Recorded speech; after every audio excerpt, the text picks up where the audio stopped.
This is ContactTalkRadio.com. Consciousness in action. And you are taking action into your consciousness by tuning into Contact Talk Radio. And on TuneIn.com, Ping.fm, and UpSnap Mobile. Contact Talk Radio. Welcome to Transformation with Tara Sutphen. Tara Sutphen is the author of Blame It on Your Past Lives and Soul Agreements. 3 audio CD series, metaphysical meditations, sourcing series, and sleep programming. Tara has also collaborated with Emmy Award-winning Shane Stanley and Marla Maples on numerous DVDs. Tara Sutphen is a master in the psychic sciences. If you'd like to find out more about Tara's work, upcoming seminars, and meditations to help you fulfill your dreams, visit her website at tarasutphen.com.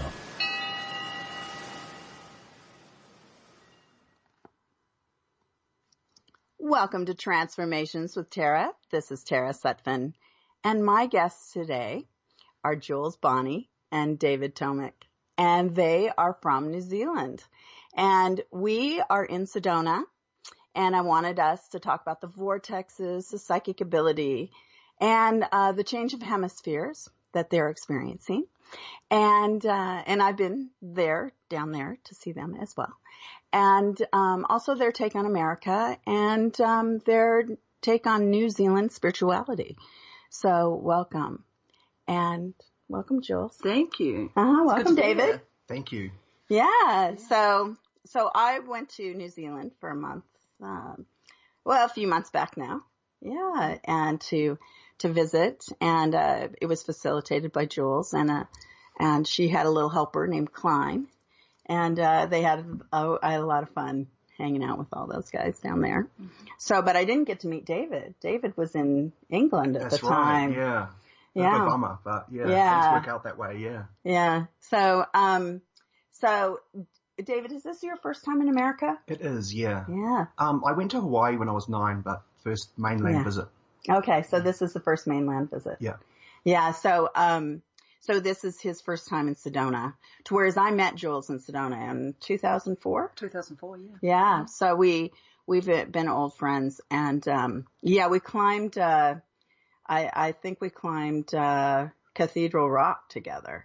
Yeah, up there at the top, and laid in the cradle. There's a cradle space up there, and it's just amazing.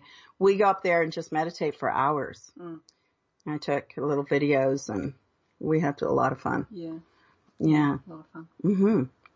So, and I don't know if we'll do that this time, but I'm sure that you're going to take David up there. We're going today. Oh, you're going today? Oh, so I may be going up there today. Yeah, for sure. Yeah. Awesome. We'll see. Yeah. Oh, this is really wonderful. Revisiting. Yeah. Yeah. Now, so what is your first impression, David, of Sedona? We won't ask you your first impression of LA. We'll get to that later. How about Sedona? I feel like the energy is really exposing. Yeah. So it's exposed, like the way that I relate to people, and some old patterns are kind of coming up. Even like some ancient pain in my body's been coming up, which is like, Oh, interesting. unexpected, but surprisingly, good. So are you thinking that you'll be able to release whatever it was that was lingering? I think so, yeah. Yeah, it's going to be kind of fun and interesting. Oh, yeah, no, in the cradle today, it'll be really fun up there at Cathedral. Yeah. Yeah, because it's just, you're so high, and it's just the vortex, and it's just an amazing experience up there. Okay, bring it on. It's like the healing gateway or something. Yeah, so it's going to be great. Yeah, it really is. I'd love to, just when you get right up to the top, because when you think you've got to the top, you haven't. It gets better. Okay. So there's another little step, how you Yeah. Yeah, so it'll be interesting. Oh, I can't wait. Get your take on it, yeah. Yeah, and just the view. I mean, we have a magnificent view right now where we're at. I mean, it's just amazing. And, so I was thinking that maybe, do you like police shows and that sort of thing? Back in the day, I used to watch a few on TV. Right. There was one called Cops. Oh, okay. Yeah, because I was thinking that he got to LA and the first thing that they experience at their hotel is some kind of like terrible situation where, Yeah, the police are there. So I just thought, well, I don't know if Jules would have attracted that, but David might have liked cop shows, and that's the first thing that happens, in LA is there's some drama. There's some drama because everybody thinks, LA is pretty crazy, and it can be, that's for sure. So David had that lovely first experience. So. Yep. Yeah, about 5 feet away from us, a guy got arrested, and it was pretty dramatic. So very dramatic. Yeah, it was like our first taste, my first taste kind of thing. Like, we're just eating breakfast and it unfolded. Yeah. still really jet lagged. Still very jet lagged. Yeah. Oh yeah, the 20-hour plane ride. Yeah. I know, it's a long ways. It's a long ways, and love it. Mm. And I noticed that when I was in New Zealand, that you guys really don't have that much close to you. I mean, Australia is 3 hours away in the plane, so it's not close. And then you have Argentina, and Iceland. I'm not Iceland, Antarctica. So it's like, it's very isolated in its own way. Yeah. But beautiful, beautiful. Yeah, we get island fever. What we call island fever. We just have to get off the island, and it's actually, I don't know what it is. It's like a pull. You know what I mean? It's a pull just to. You can't go anywhere because it's just because it's an island. It's not you're locked. Yeah, you're locked. Yeah. So we're actually the biggest international travelers on the planet. Yeah. Per head of population. Yeah. Right. Well, we used to do that in Alaska too. Yeah. Even though we had, the Alcan, which is so funny. One of my high school friends is now just taking the Alcan for the first time. And everybody on her Facebook feed is saying, oh, well, all their families took it when the Canadian part was not paved, it was all just a dirt road. Mm. And so, of course, my family being so long ago from there is the same thing with, they've taken the road many, many times where it's not paved. And so it's interesting as far as how landlocked Alaska was back in the day. You can drive it, but it's like 1,200 miles to get back to Seattle. Good, yeah, have fun. 2 weeks. Yeah, a week or two, Yeah. Especially when it was dirt. Yeah, dirt road. Yeah, a month. Yeah, that gravel road. And you know how it gets, irritating? It's really irritating after 100 miles. True meditation. Right. Yeah, that's why we're all meditators now. It's no island fever, no landlocked fever, right? Yeah. Right. So what is your favorite about Sedona? What brings you back, Jules? Okay, good question. I think, for me, I feel like I've come back home. It's like, it's a very safe place for me. So, it's interesting. Many things really. It's more. I have to speak my truth there. Do you know what I mean? So there's no buffer. Sedona keeps me honest. It probably keeps everyone honest. I don't know, but it certainly keeps me honest. And it's refreshing sometimes. When you come from a city. She's a Gemini, so you just feel that you have a voice here. Sure. Yeah. Absolutely. And then you have. I'm getting off track probably, No, it's good. But it's also hiking as well. Like that's a massive part of it for me because everywhere you go, whether it's out to Faye or Boynton or Cathedral or Bell, it all has, even though Sedona for me is just one big vortex, and it truly is, but it has different, it's my interpretation, but different power points in different places. Like Cathedral's very feminine to me. Bell's masculine, you know what I mean? It's just an example. Interesting. Yeah, that's just what I feel. I don't know if it is, but it's just my feeling on it. And Cathedral for me takes me somewhere else. It really does. Like Bell kind of gives me energy. Cathedral, I feel like I'm kind of sitting in the womb. You know what I mean? It's just like this embrace. Yeah. Oh yeah, they're at the top in the cradle. What do we call the cradle? The cradle. Yeah. Oh my gosh, right. Yeah. It's just so beautiful. Yeah. It's just it really is the energy. I've never experienced anything like it. Like New Zealand's a beautiful country. It's beautiful, as you well know. But it doesn't have this. Well, not that I've seen, not that I've felt anyway. Yeah, there's a hard part to go up to Cathedral, to the top. There's kind of a crazy part that you have to go up. I have a nickname for it, but I probably shouldn't say it.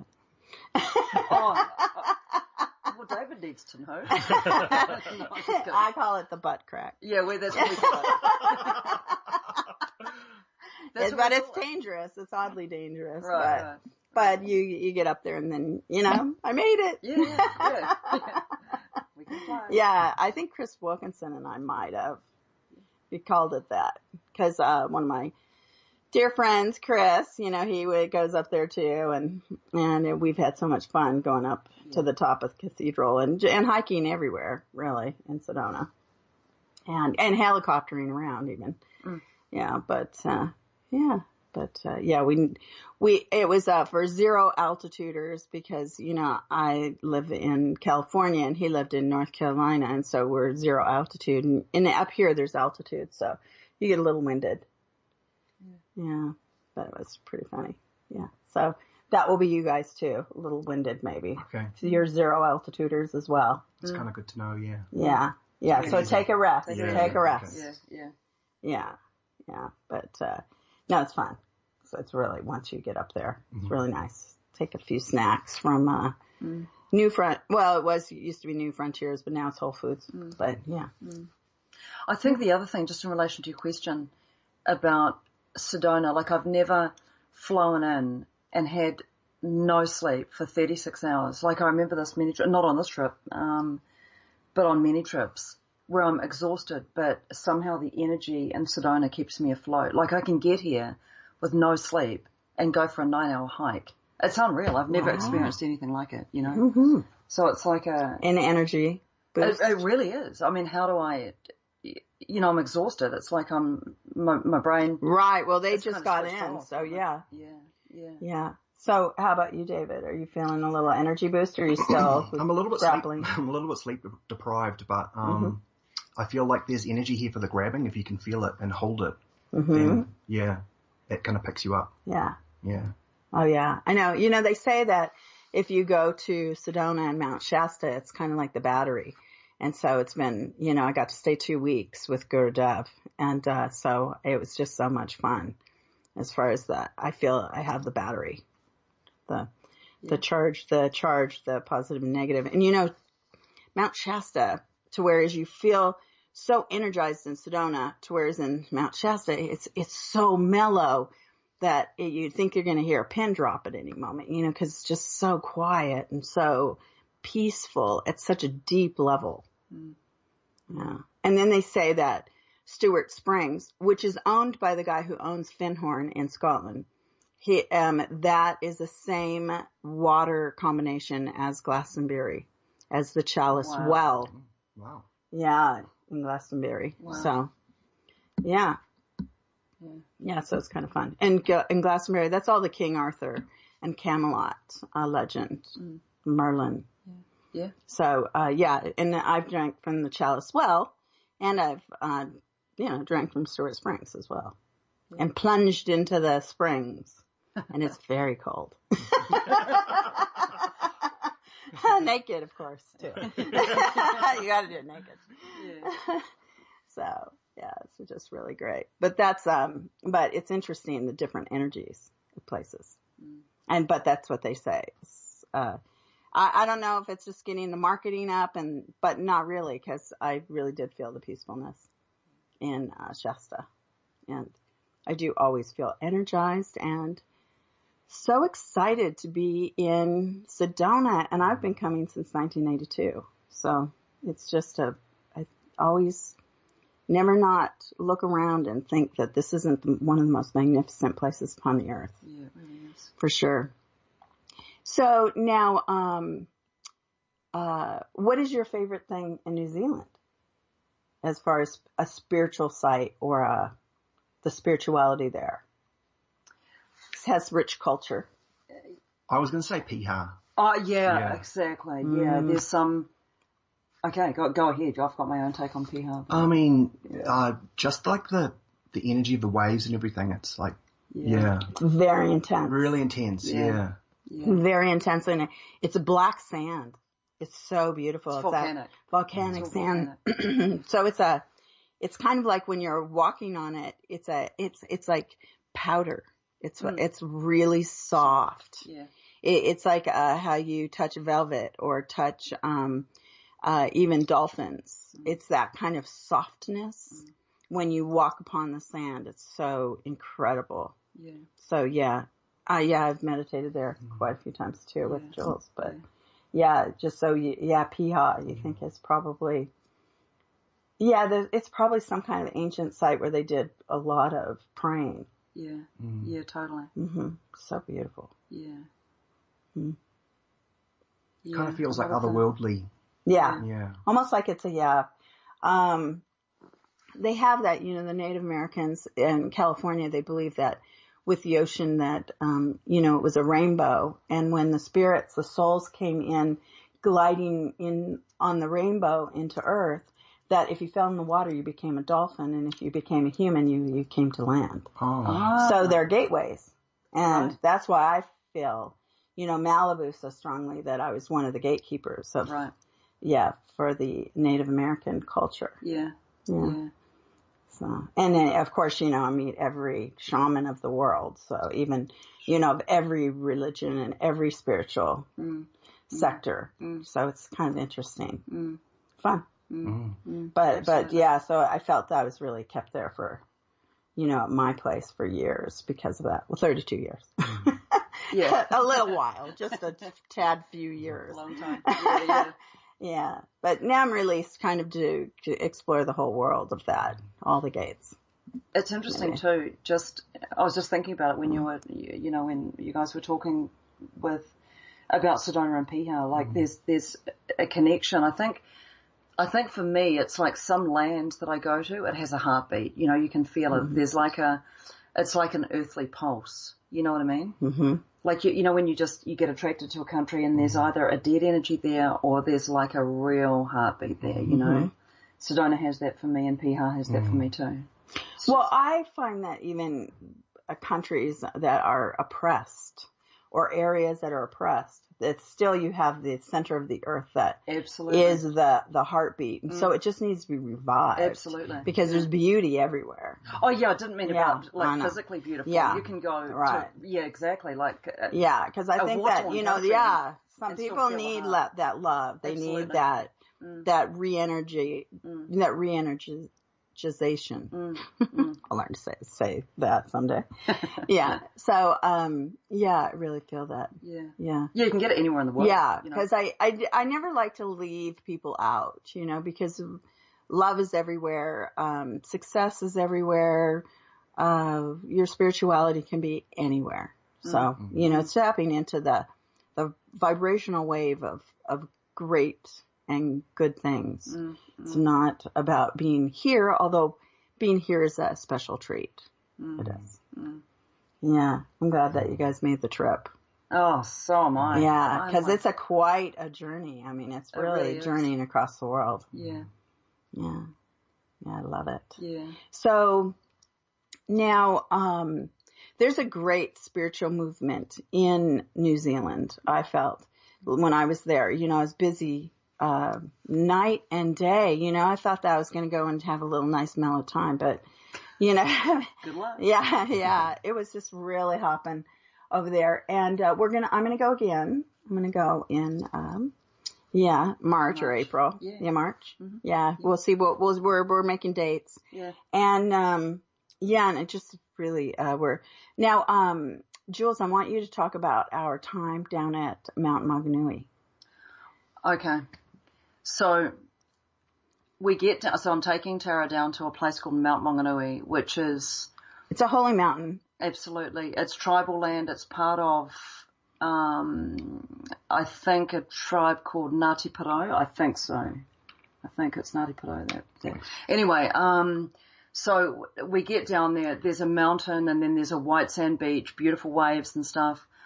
And rings everywhere. Shell rings. These shell rings are incredible. Just all these rings. Yeah, we take it for granted. I'm like, what's Tara doing picking up all those crazy shells? Yeah, and they're rings. They're rings you put on your fingers. So much fun. Yeah. And I had them like all on my fingers. Or hiking. You know? Right. Yeah. But it's not uncommon to see orca cruise through there, and there's a lot of wildlife down there. But the most magical thing, we go around the mountain, which took us, it's a beautiful walk actually, maybe took us an hour. We just took our time. And we came round to the end, and we looked up, and there was this thing called a sundog. And I'd never experienced that before. Yeah. So Tara, well, the sundog, it's a ring around the sun, but it was a halo over this mountain. Over the mountain, yeah. And it was so beautiful. It was like, oh my gosh. Like and nobody was seeing it. And nobody was seeing it. People were totally unconscious. We're like, are you kidding me? Yeah. Like, what? It's like right there in front of you, yeah. You know? Yeah, it was so magical. Yeah. It was, we just gazed on it for, so long. So like maybe as long as we had taken around the mountain. Yeah, it was just, crazy. Oh my gosh, it was so beautiful. And it didn't go away. It wasn't like a cloud where, you look at it you got to race in to get the camera. No, it was there hours. It was there for hours. Yeah, Unreal. It was really, really magical. Yeah. And I just thought we were being blessed by the mountain. I felt really good. You felt good down there? I felt really good. Yeah. Oh, it was, I mean, the sunrises anyway down there are just magnificent. I have never experienced the wild sunrises you guys have. That was wild. Tara woke me up from a very deep sleep. Get up. You gotta see this. All right.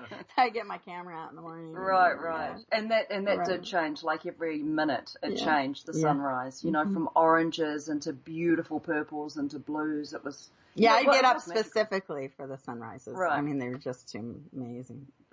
And then all the locals just take it for granted, don't look at it, go and get their coffee or whatever they do. Yeah. It's easy to take things for granted when it's like on your doorstep. Yeah. It really is. Yeah. Oh, and just, it was, so we went down to one of her friends' houses, and it was her mom and dad's place. Well, it's her mom and her mom's boyfriend, actually. And, you're just you're thinking you're going in for tea, you're not going to go in for like a spiritual experience. And all of a sudden the guy's just talking to us, and I said something, and Jules said something, and then he's showing us his guru. And you would have never thought this little old man would have had a guru, but he was the most magical guy, and his guru, it was just praying. Oh yeah, it was so beautiful. Yeah. I mean, I enjoyed that so much. Yeah. It was just, so you just meet magic and people you're supposed to come and meet everywhere. Yeah. Oh yeah, his girlfriend, she's amazing too. Yeah. And the daughter. Oh my God, those beautiful people. Yeah. But beautiful people everywhere. I mean, I just was in love with everybody. Yeah, there's kind of, I don't know, even everybody just even on the street. Because, they have a whole thing there where, I always think that, I said this to Marla, I don't know why we weren't born in New Zealand because everybody's so kind. Because, you can afford to be kind there. They have these beautiful signs that say, little ditties about, be nice to people. And, you think, well, gosh, why was I born here? But, you were supposed to take that kindness and I guess maybe share it. But you're really blessed, I feel, if you're born in New Zealand. And so, that somehow you have like some good brownie karma points. And, and so, they do things for each other just naturally. Like I was on New Zealand Air coming home, and there was this little family behind me, and they were trying to work out Uber when we landed, and it was just like, oh my God, if I had my car, I'd be taking them to their hotel, and instead I was, like working on my phone to get them an Uber and stuff. But it was just like, oh my goodness, you just it's just real easy to be super nice to people. It is actually, yeah, that's one thing. Yeah, you notice that? Yeah. Yeah, to where you don't necessarily, like just pick up anybody in America anymore. That hitchhiker, we have too many of those Halloween stories going around. Right. I think there's like still even now, like the police don't carry guns or anything, like everyone, there's a respect issue, you know what I mean? And there really is. It's about respect, and it doesn't matter who you are, but it hasn't lost its innocence yet. Mm-hmm. Hopefully never, but that's one thing I do like about it. Mm-hmm. Yeah, but it's almost like it's an innocence, and it's almost like a naivety, but it's a naivety that keeps us safe. Mm-hmm. I know that might sound a bit weird, but it is, Yeah, it is. It's strange. Yeah. No, it is. It's and everyone trusts everyone. I mean, it doesn't. I mean, even if somebody's not trustworthy, they'll still trust you. It's kind of crazy, isn't it? Well, drugs are everywhere, but their families step in most of the time. I mean, it isn't as prevalent as somewhere else. You get shamed if you're being silly.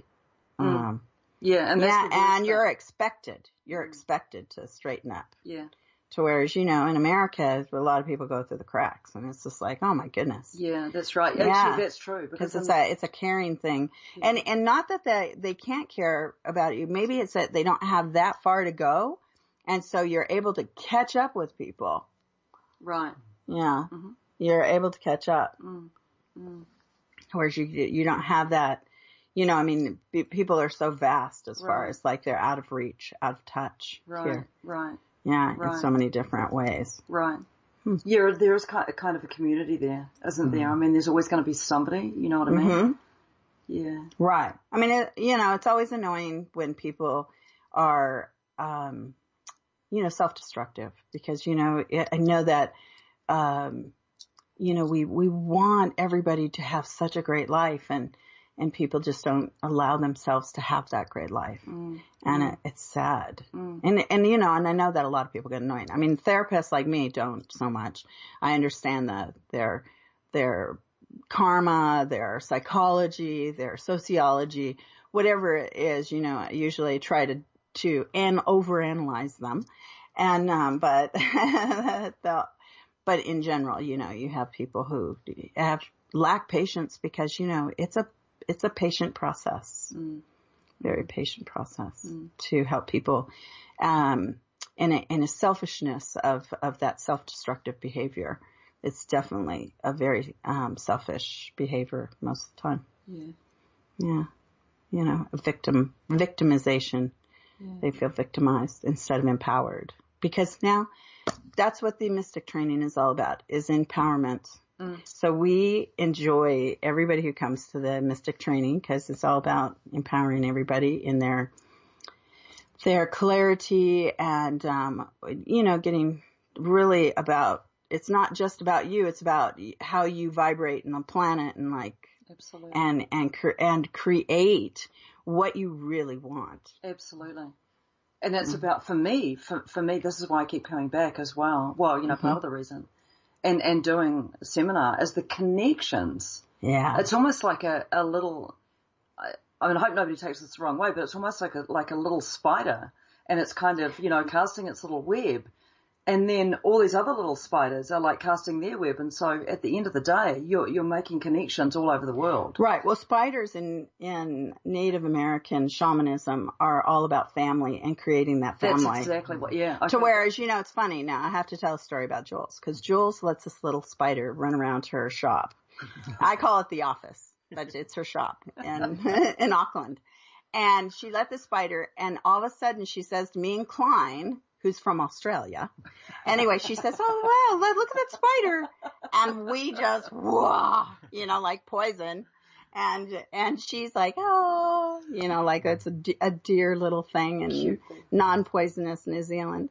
But it was just funny, mine and Klein's reaction, because we're used to checking out the spider. We don't want to get next to our bodies. It was funny.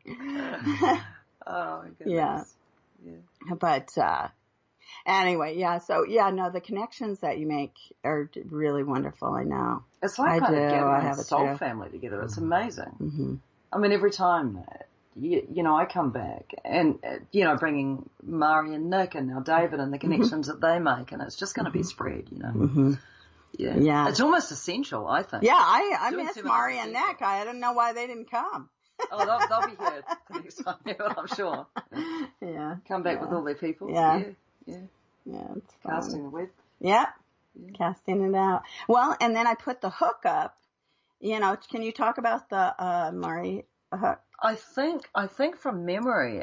So what it is, it was Maui. Correct me if I'm wrong, but I think it was Maui fishing up New Zealand. Okay. So that was, I think if there's any Kiwis listening to this, I mean, if they want to correct me, that's fine. But yeah, that was back in the day. That's what the symbol of the hook meant. Okay. Yeah.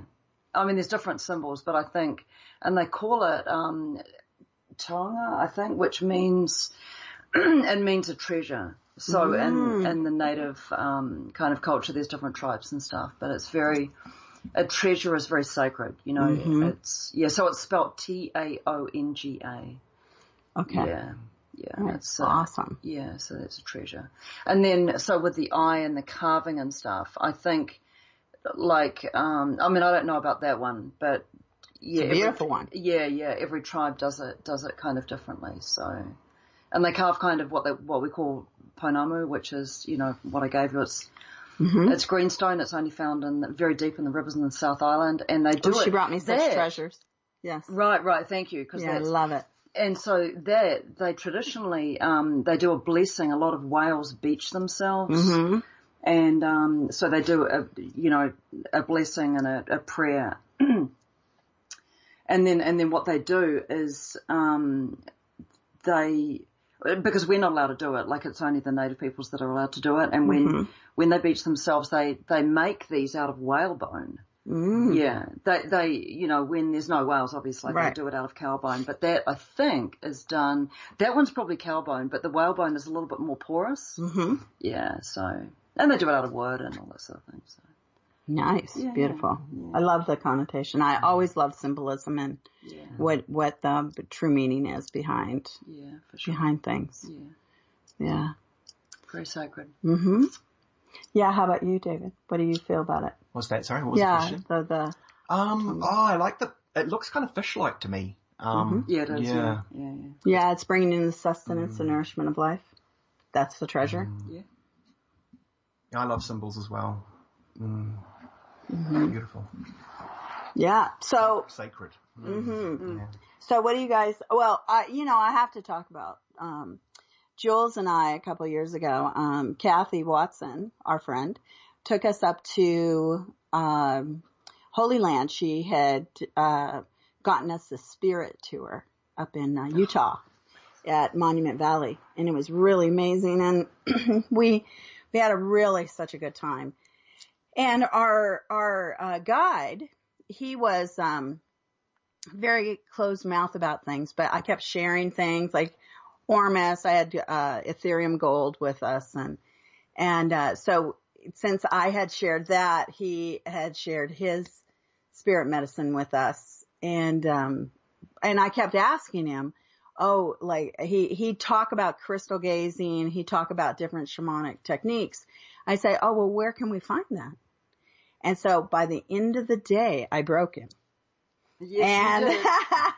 Yes, you did. And so he said, I can give a ceremony to you. And so I said, okay. And it was magic. Oh, I've never experienced anything like that in my life. Never anywhere on the planet. Yeah, it was magic. I was so blessed, and we couldn't believe it. Yeah. So when in the seminar, we came back to the seminar, and somebody who hadn't come with us, but they're talking about their mystic, and then she was so embarrassed and said, this was awful, and I got this guy's name, and she says the guy's name, and we all just gasped. Yeah. Because it was like, that's the shaman up in Utah. So it was just so amazing. He's just really amazing. But I don't know. Maybe they're going to go up to Utah. I don't know. I'll try to get a hold of him. I have his phone number too. Do you have his phone number? Yeah. Somewhere. Yeah, get it. I have it. Yeah. So maybe I'll have them go up and see him too. I don't know. I don't know what kind of your plans are, but yeah. Every Figure out. plan that we make is not. Oh, it's not. Yeah. Well, I always like that surprise cop story. Exactly. Yeah, David God, wants to have some adventure. He's going to have so much fun here. Yeah. Like you'll love LA. It's so beautiful and serene, and it's like, okay, it was like a little bit the opposite. A little crazy. Right? Yeah. But it is. It is beautiful. Right. Oh, no, I love it. So, so what else about Sedona that you would want to tell just even New Zealanders? What would you say? What's the attraction for you other than, not from a metaphysical standpoint, maybe just from a beauty standpoint? So talking to somebody that's just a client or something that comes in, or the guy from the street. Yeah, and she's a therapeutic masseuse. She does sports injuries and stuff. So that's her specialty. And then David, what do you do, David? I'm working IT. IT. So very left-brained, very logical kind of stuff. Yeah. Well, yeah. I quit that job now, but I kind of collect records and DJ, and that kind of balances things out. Yeah. So you're becoming very balanced, and that sounds fun. Yeah. Oh. So are you gonna open a record shop? That's the new fad. Yeah, it's all coming back now. Yeah, it's all coming back. My cousins, they just opened a big store and they're expanding. Oh, wow. Yeah. Like the old vinyl records. The old vinyl records. Awesome. Isn't that fun? Yeah. Mm-hmm. Yeah. It's an addiction. Yeah, it's an addiction. Yeah. I know. How fun is that? I think with Sedona, I could sell Sedona to anyone back home. Seriously. It's not, when I go back home, I speak about it in a way almost like it's a part of, like it's in the backyard or something. Like they're going to take a little drive. It's so 36 hours later. Yeah, exactly. Right. But it's almost like it's got a,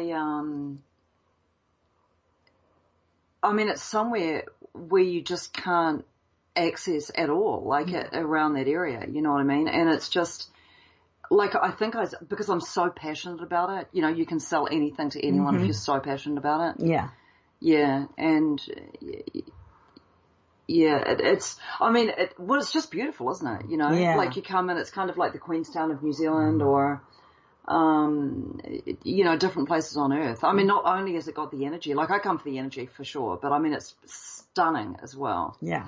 You know what I mean? And we get like 4 seasons in one day in Auckland, and it's just a pain in the butt. And it's like, you've been there, right. It's like, oh yeah. And to come here, and it's beautiful sunshine.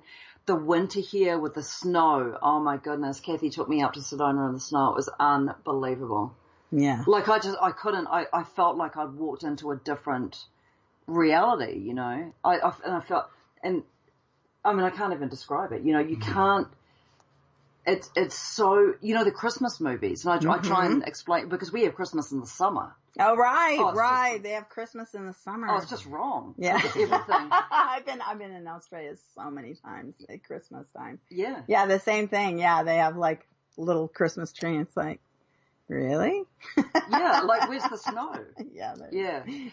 Yeah. And then I've been in Scotland, and it's so cold. And it's freezing. Yeah. I was there in Alaska, summer. of course, too. Yeah, exactly. That's freezing. Yeah. But yeah, because I've been in a lot of California Christmases where, there's no snow. Right. Yeah. Or Auckland, where you celebrate. And but it's still winter. Christmas on the beach, Yeah. Barbie on the beach. Yeah, Barbie on the beach. You have like to have barbecue. That. Yeah, I know barbecue. Not Barbie and kids. Yeah. There's that too. Right. Yeah. For me, it's like on the retail side, Crystal Magic.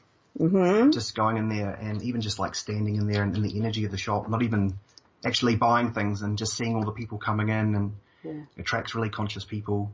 Yeah. And the Chocolate Tree vegan vegetarian cafe, which is high vibration. Really high vibration. Mm-hmm. How about Ray of Sedona? Is he here?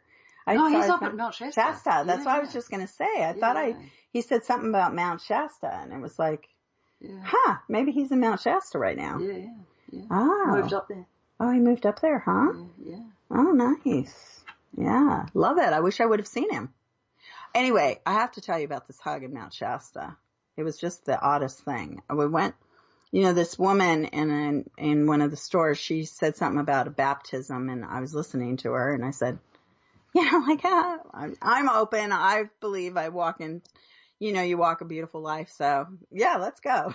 I'm all about it. So the next day she takes us to this beautiful small lake. It's me and Patty Stanger, the millionaire matchmaker. So she takes us to this lake, and, I'm thinking, it's maybe a little hodunk, it's her and her friends, and it's like, okay. And, it was so beautiful. She sang beautifully. She did a whole meditation that was amazing. She had a drum, really, exceeded my expectations. And then, we were saying goodbye to everybody, and this guy was talking, we were talking about the scent and the fallen of people upon the planet. And he's, really talks in a whole different language. And I appreciated it, but I thought, wow, he's, talks this in kind of a higher way. And, he says, one of the guys says, can I give you a hug? And so I said, sure. And then I gave the other guy a hug who was talking to me, and it was like, my whole jawline, my back line, I was like, oh my God, I'd never had a hug like that in my entire life. Never. And I was just like, oh my God. I just thought I was going to float the Kundalini, like I was levitate right there. And I don't even know the guy's last name. I've never even told him. Yeah, I'll have to call him up sometime and get through his friends, say, that hug was like amazing. Like, what kind of shamanic practice does he do? Because it was definitely like that magic thing. But, I think that with just even coming here and every day, you expect magic. Maybe that's what we're even here talking about is every day is a magical experience, and when you walk in beauty and magic, even when bad things happen, because, for sure, bad things do happen. I'm going through an odd little traumatic experience now. It's odd, and bad things, but you keep walking forward, and expect the very best, and then you'll get it. For sure. For sure. Mm-hmm. So it's really exciting that David's now go into the vinyl and business, right? Music business. Yeah, as well. That's the potential for me. Yeah, absolutely. For sure. Mm-hmm. You've got the whole world to choose from. I kind of want to keep on the spiritual journey I'm on as well. Yeah. Mm-hmm. You will. Yeah. It's awesome. Yeah, but it would be really neat. Like there's so many old vinyls that are, I wonder if they're still, like available in the world. I hope so.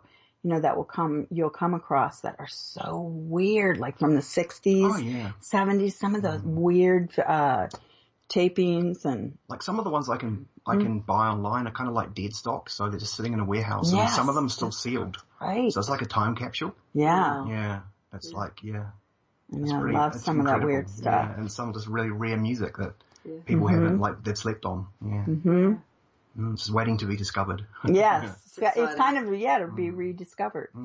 Because it might have been way before its time. And I think some of us collectors are kind of like, we even appreciate it more now than in the 70s and 80s. You kind of you're looking back on it as well. As I mean, it wasn't in then. Yeah, that's right. Maybe too progressive. It was too progressive.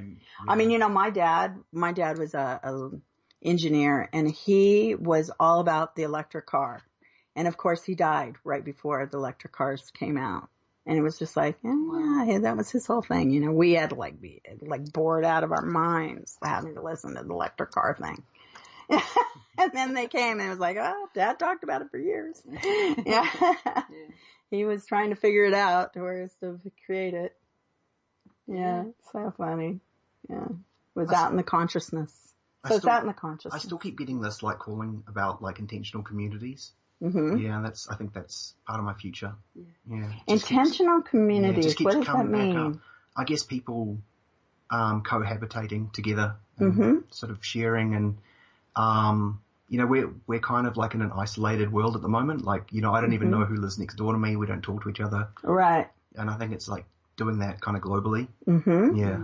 Coming back into knowing your neighbors. It's that spider web thing. We're kind of like just reconnecting everyone back together.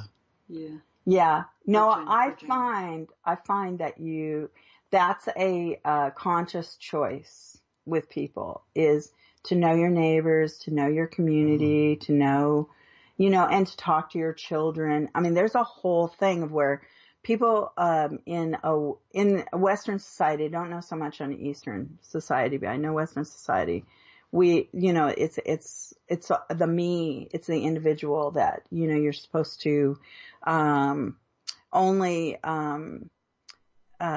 really develop the me instead of developing the whole. And so, we have lost a lot of passing down recipes and really homemade, wholesome sort of values. I mean, people are like watching TV to whereas like Cheyenne and I, when we get together, we do projects. We do art projects and stuff. We don't do, and even my nieces, my mom and stuff, we do art projects. We don't do TV usually. We do some movies, but we don't do. But even that is hard to get to even a movie. We're project people, or to eat together. Have tea together. Quality time. Quality. It's all about quality. Absolutely. I mean, you don't create it, you're not going to get it. Yeah, that's right. Yeah, with your friends too. Yeah. Well, your time is your life, isn't it? Yeah, your time's your life. Yeah. Yeah, and we want to be successful because, I definitely create a lot of individual, I feel that I'm a facilitator of helping people get into their next step. Absolutely. So, that I have to work. So I'm working all the time. Yeah. But I think your work, from my standpoint anyway, is crucial. Do you know what I mean? And it should, you're constantly working. Constantly. And it's just, but it's not like for me, seeing this through my eyes, it's like on a global scale. It really is, because I've always said that you're the teacher of teachers, and so you've got. And there are many teachers on the planet for sure. Oh absolutely. Amazing. Everyone. Well, everyone. Even babies teach us. Everyone teaches us. Yeah, you're always a student, but absolutely. I do own my teacher credentials. Absolutely. Yeah, I mean, I stepped into the teacher role. Absolutely. And was guided to it all my life. Absolutely. Yeah. And I think it's all about. I think now it's all about kind of global healing. And I remember. Louise Hay saying in one of her books, I was thinking about this the other day, she said, we have enough love in our hearts to heal the entire planet. And that's never left me from, 30 years ago. And we do, because I think it's just coming back to that. I really think it's all about the love, if we stay in the love and pure love, like none of this, what people say, that they love you, and they really, it's like in a lot of people, for me, it's like love equals pain, or love equals something for right.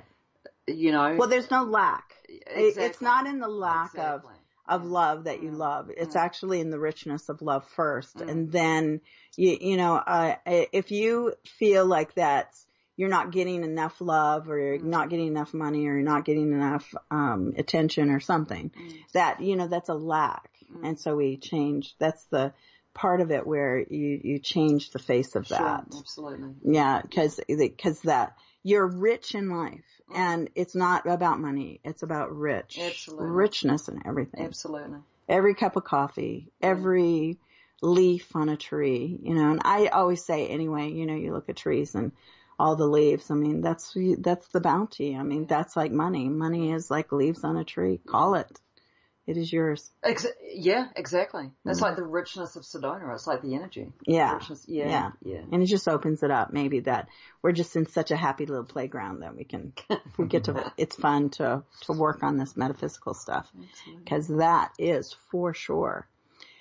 So I am so happy you guys are going to have so much fun here. And, now you can get a hold of when Jules does get back to, New Zealand, America. I'm like keeping her. Yeah. Anyway, but New Zealand.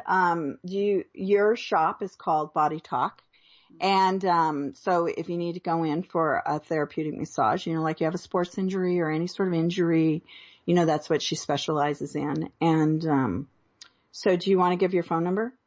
Yeah, for the shop? Yeah, sure. So.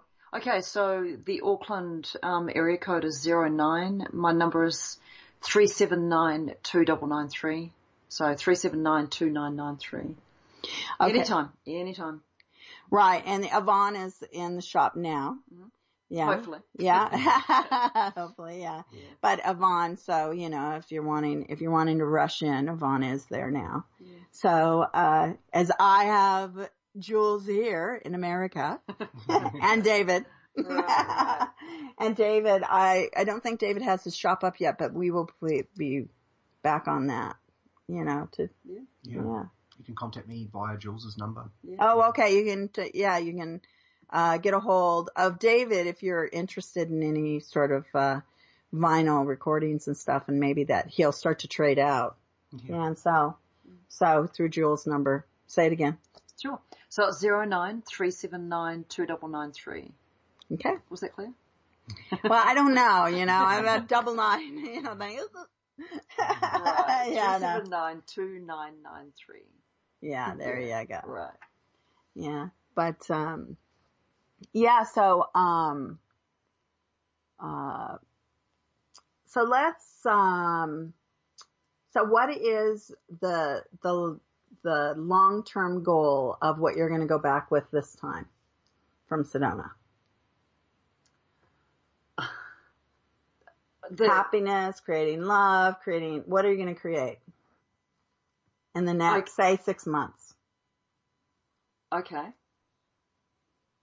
Okay, that's a really good question. I'm in a place in my life that I'm moving forward so fast in some areas and really stuck in other areas. Mm-hmm. So what I want to do is, last year it was hugely traumatic and I opened my heart. And anyway, it's I'm not going to get into detail, but it's just what it is that I need to be courageous in steps that I'm going to take. I need to be decisive. Take those steps. I don't want to miss any more opportunities. I've missed opportunities for years. No more. I just want to move forward, and I've kind of always had a sense of kind of rejection. Mm-hmm. Do you know what I mean? And so I need to, that's an old pattern. It's an old pattern. And I need just to Jules was adopted.